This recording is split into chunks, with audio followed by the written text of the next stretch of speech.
მინდა მოგახსენოთ იმ თემების შესახებ, რაზეც ჩვენ მუშაობთ, ჩვენი სამინისტრო მუშაობს და თუ რას ვაპირებთ უახლოეს მომავალში რა გვაქვს დაგეგმილი. რამოდენიმე ძირითადი მიმართულება ჩვენ გამოვედით იმ პრობლემატიკიდან, რომელიც არსებობს ჩვენს ქვეყანაში ბიზნეს გარემოში, საკანონმდებლო მიმართულებით, ინვესტიციების მიმართულებით და ასე შემდეგ. ამ პრობლემატიკიდან გამომდინარე გავაკეთეთ ჩვენ იმ პრიორიტეტების ჩამონათვალი, რომლებზეც უახლოეს პერიოდში ვიმუშავებთ. პირველი გახლავთ ბიზნეს გარემოს გაუმჯობესება. აქ ჩვენ წავედით რამდენიმე მიმართულებით. პირველი გახლავთ ფინანსების ხელმისაწვდომობის საკითხი. სამწუხაროდ კვლავ და კვლავ რჩება დიდ პრობლემად ფინანსების ადვილი ხელმისაწვდომობის საკითხი. განსაკუთრებით საშუალო და მცირე ბიზნესებისათვის ამ მიმართულებით იგეგმება მსხვილი საინვესტიციო ფონდის შექმნა, რომელსაც ექნება რამოდენიმე მიმართულება. პირველ რიგში მინდა დავაფიქსირო, რომ ეს ფონდი არავითარ შემთხვევაში არ იქნება კომერციული საბანკო სექტორის კონკურენტი ფონდი. ეს იქნება იმ პროექტებზე ორიენტირებული, რომლებიც საბანკო სექტორის მიერ ვერ ფინანსდება გამომდინარე იქიდან, რომ ამ პროექტებს გააჩნიათ დიდი საშეღავათო პერიოდის მოთხოვნა, ანუ ისინი ხვალიდან მარტივად რომ ვთქვათ, ვერ ახერხებენ საპროცენტო ხარჯის გასტუმრებას და ასე შემდეგ. ეს იქნება გრძელვადიანი ეკონომიკურ განვითარებაზე ორიენტირებული პროექტების დაფინანსების ფონდი. იქნება რა თქმა უნდა რამოდენიმე მიმართულება, იქნება მსხვილი პროექტების მიმართულება, რომელიც ეგრეთ წოდებული მეგაპროექტები იქნება, ქვეყნის ინფრასტრუქტურული, ენერგეტიკის წარმოების განვითარება, ძალიან ბევრი მიმართულებაა, რომელშიც უკვე ფიქსირდება ინტერესი ინვესტორების და ამ მიმართულებით ეს ფონდი გამოვა როგორც ადგილობრივი პარტნიორი ნებისმიერ ინვესტორისთვის, რომელიც კი გადაწყვეტს, რომ ჩვენს ქვეყანაში მოახდინოს თანხის ინვესტირება. კიდევ და კიდევ მინდა დავაფიქსირო, რომ იყო ამაზე შეკითხვები და ინტერესი საბანკო სფეროდან. არავითარ შემთხვევაში ეს ფონდი არ გახდება კონკურენტი საბანკო სექტორის. ეს იქნება გრძელვადიან განვითარების ბუნების მქონე პროექტებზე ორიენტირებული ფონდი. მას ექნება სპეციალური კომპონენტი, ეგრეთ წოდებული ვენჩურული ინვესტიციების, რომელიც იმუშავებს მცირე და საშუალო ბიზნესის მიმართულებით და რომელიც მოახდენს სახალისებას იმ ბიზნესების, რომელთა დაფინანსებაც საბანკო სექტორის მიერ არ ხდება დღეს ეგრეთ წოდებული სტარტაპის და ინოვაციის მიმართულებით. ეს გახლავთ სწორედ ის მიმართულება, რომელსაც ყველაზე მეტი პრობლემა გააჩნია დღეს დაფინანსების მოპოვების და სწორედ ამ მიმართულებით იქნება განსაკუთრებული აქცენტი გაკეთებული. ამ პირველი ბიზნეს გარემოს, ესე ვთქვათ, მეორე შემადგენელი ნაწილი გახლავთ კონკურენციის და ანტიმონოპოლიური მიმართულება.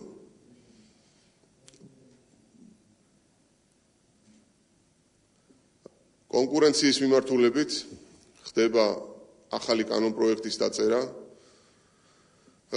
მიმართულება ეს არის ძალიან მნიშვნელოვანი, ვინაიდან ეს გახლავთ ირიბი გზით დახმარება ისევ და ისევ იმ საშუალო ბიზნესებზე, რომლებიც განდევნილი იქნენ წინა წლების განმავლობაში.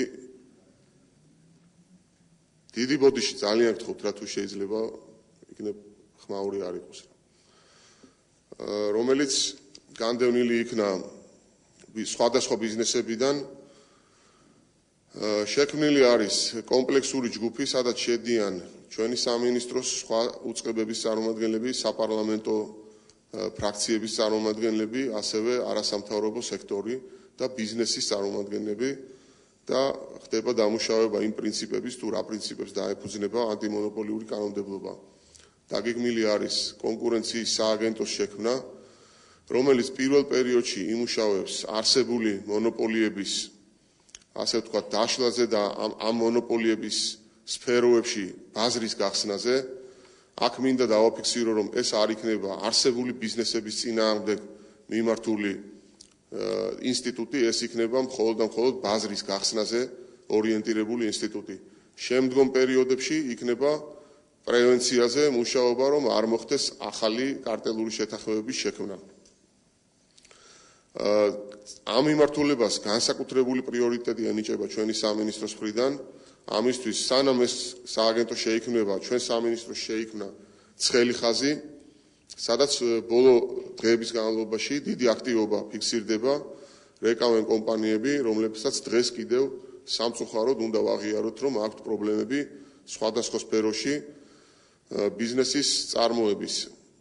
ეს ინერციის შედეგია, მოგეხსენებათ, აქვს მონოპოლიას ძალიან დიდი ინერცია და ასე ვთქვათ, დეკლარირების შედეგად სამწუხაროდ კარტელური შეთანხმებები არ იშლება.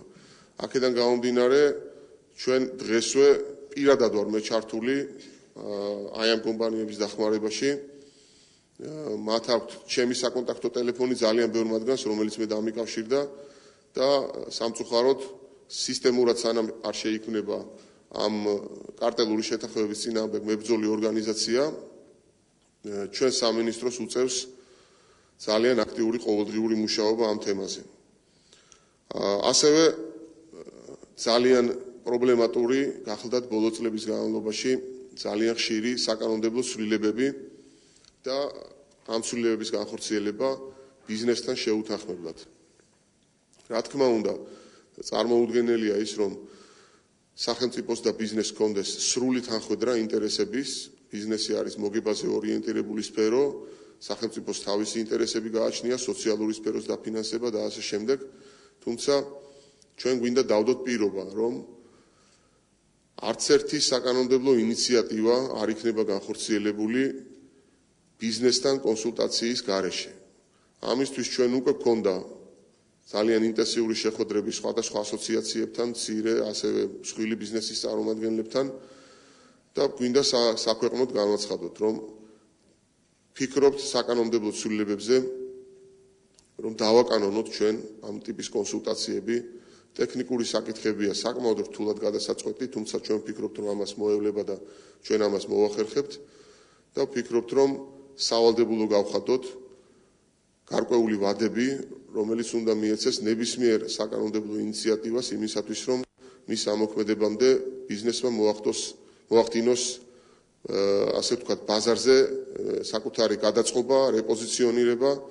ჩვენ ვფიქრობთ, რომ ეს არის აუცილებელი, ეს გარკვეულად მოქნილობას დააკარგინებს მთავრობას, თუმცა სტაბილურობის მხრივ ეს იქნება უკეთესი ბალანსი და ამ მიმართულებით მივდივართ. მეორე გახლავთ დიდი მიმართულება, რომელზეც ჩვენ მუშაობთ, არის ინვესტიციების ხელშეწყობა.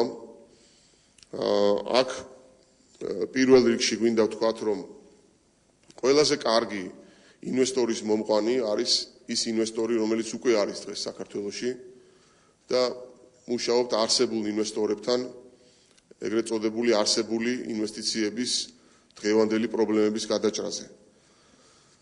ამ კომპანიებმა უკვე იციან არსებული ბიზნეს გარემო, მათ აქვთ გამოცდილება, მათ არ გააჩნიათ ის პირველადი შიშები, რომელიც ნებისმიერ უცხო ინვესტორს გააჩნია და ვფიქრობთ, რომ ყველაზე მნიშვნელოვანი ბერკეტი იმისათვის, რომ ქვეყანაში ინვესტიციები მოვიზიდოთ, არის სწორედ ამ კომპანიებთან მუშაობა.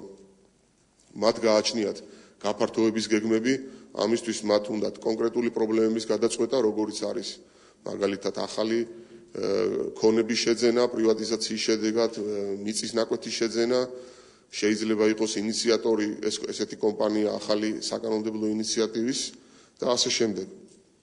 ვფიქრობთ, რომ ამ მიმართულებით ძალიან მნიშვნელოვანია მუშაობა და ჩვენ დღევანდელ ბიზნესებთან გვაქვს ძალიან მჭიდრო კონტაქტი. ასევე ახალ ინვესტორებს რაც შეეხება, მინდა გითხრათ, რომ ყველა იმ მითქმა-მოთქმის საწინააღმდეგოდ, რომელიც არის ქვეყანაში და აჟიოტაჟი, რომ ინვესტიციები შემცირდა, ყოველდღიურად ჩემი სამუშაო გრაფიკის ნახევარზე მეტი ეთმობა ახალ ინვესტორებთან შეხვედრას. არის უდიდესი ინტერესი ძალიან ბევრი ქვეყნიდან, განსაკუთრებულად გამოვყოფდი ისრაელს, რომლიდანაც ფიქსირდება ყოველდღიურად ახალი და ახალი ინტერესი. ასევე იყო ძალიან ბევრი კომპანია ჩამოსული გერმანიიდან. იყო ძალიან დიდი ინტერესი გამოთქმული აღმოსავლეთ ევროპის რამოდენიმე ქვეყნიდან და ყველა აი ამ მიმართულებით ჩვენ შევქმნით სისტემა, რომ სისტემურად მიეხედოს ყველა დაფიქსირებულ ინიციატივას, არც ერთი ინიციატივა არ დარჩეს ყურადღების გარეშე და ამისთვის ჩვენ სამინისტროში შევქმნით ინვესტორებთან ურთიერთობის საბჭო, რომლის თავმჯდომარეც მე გახლავართ. ამ საბჭოში ფიქსირდება ყველა შემოსული ინტერესი, კეთდება სია იმ მოთხოვნების, რომელიც ამ კონკრეტული ინვესტორებს გააჩნიათ და თითოეული პუნქტის გადაწყვეტაზე დგინდება პასუხისმგებელი ადამიანი. გვაქვს ძალიან, ასე ვთქვათ, ურთიერთობის სისტემა აწყობილი ამ კომპანიებთან, ისინი ამ სისტემაში ძალიან კომფორტულად გრძნობენ თავს და ამისი შედეგები 2013 წლის პირველ ნახევარში უკვე იქნება. მე დღესვე შემიძლია დავაანონსო, რომ მეორე კვარტლის ბოლოს შემიძლია მოგახსენოთ თქვენ კონკრეტულად განხორციელებული ინვესტიციების შესახებ, კონკრეტული კომპანიების შესახებ. ეს არის რამოდენიმე კომპანია, რომელიც დღესვე იხილება, მაგალითად შემიძლია დავასახელო აზერბაიჯანი, რომელიც არსებული კომპანიები უკვე დღეს ჩვენ ბაზარზე, რომელიც მე მოგახსენეთ უკვე გამოთქვამენ ინტერესს მილიონიანი ინვესტიციებზე.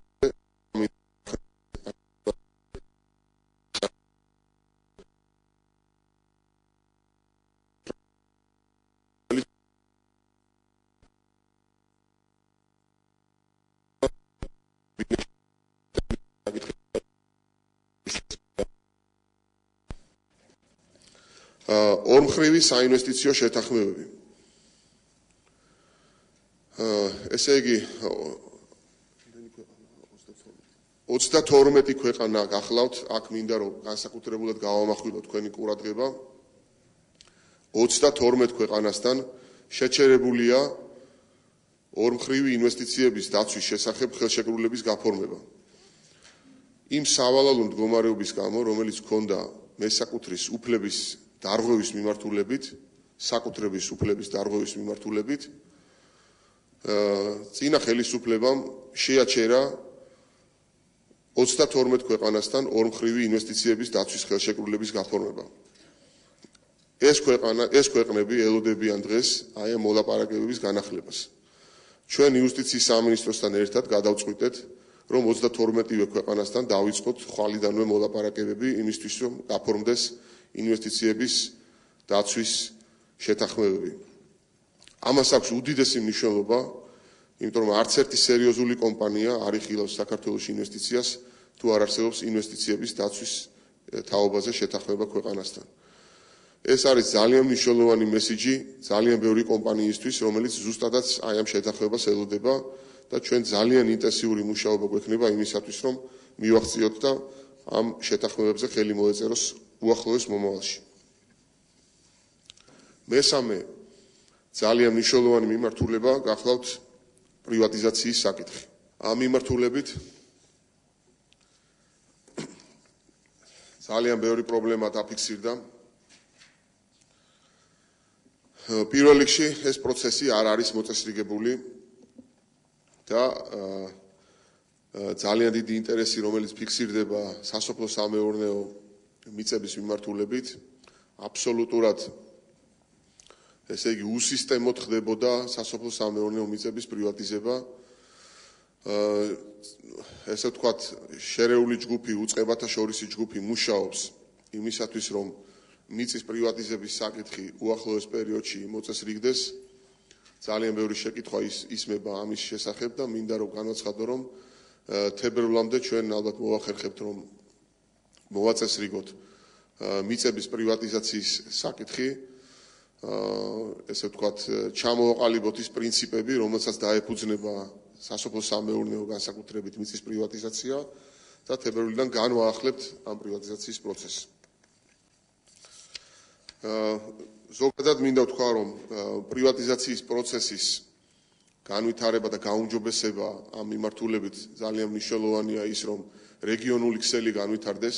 მე მინდა მოვიყვანო მაგალითი, რამოდენიმე დღის წინ მესტიის მაჟორიტარი მობრძანდა ჩვენთან და განაცხადა, რომ მთელი პრივატიზაცია, რომელიც მესტიის რაიონში ჩატარდა, მოხდა აბსოლუტურად რეგიონული ოფისიდან, ფოთის ოფისიდან ჩატარდა ისე, რომ სამწუხაროდ მესტიელებმა ამის შესახებ არაფერი არ იცოდნენ ეს არის ძალიან სავალალო ინფორმაცია ჩვენთვის და ჩვენ ვფიქრობთ, რომ რეგიონული ქსელების განვითარება არის აუცილებელი იმისთვის, რომ ადგილობრივმა მაცხოვრებლებმა შეძლონ, რომ მიიღონ პირველ რიგში ინფორმაცია. ეს არის უდიდესი პრობლემა, მათ საერთოდ არ გააჩნიათ ინფორმაცია იმის შესახებ, თუ რა გამოდის გასაყიდად მათ რაიონში და რა ტიპის ინვესტიციების განხორციელება შეიძლება.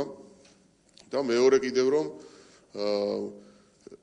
ინტერნეტის ქსელი მოგეხსენებათ არ არის სამწუხაროდ ჯერ მთლიანად საქართველოში ისე განვითარებული, რომ ყველა ამ ადამიანმა, ვისაც გააჩნია თავის საკუთარ რაიონში კონკრეტული ობიექტის თუ მიწის შეძენა, მოახდინოს ეს ინტერნეტის საშუალებით. ეს არის აბსოლუტურად წარმოუდგენელი სამწუხაროდ დღევანდელი განვითარების პირობებში და ჩვენ ვფიქრობთ, რომ მათ კონკრეტული დახმარება შევთავაზოთ იმისათვის, რომ მათ შეძლონ სოფლად მაცხოვრებელმა, რაიონში მაცხოვრებელმა ადამიანებმა აქტიურად ჩაერთონ იმ ქონების პრივატიზაციაში, რომელიც მათ რაიონში ხდება.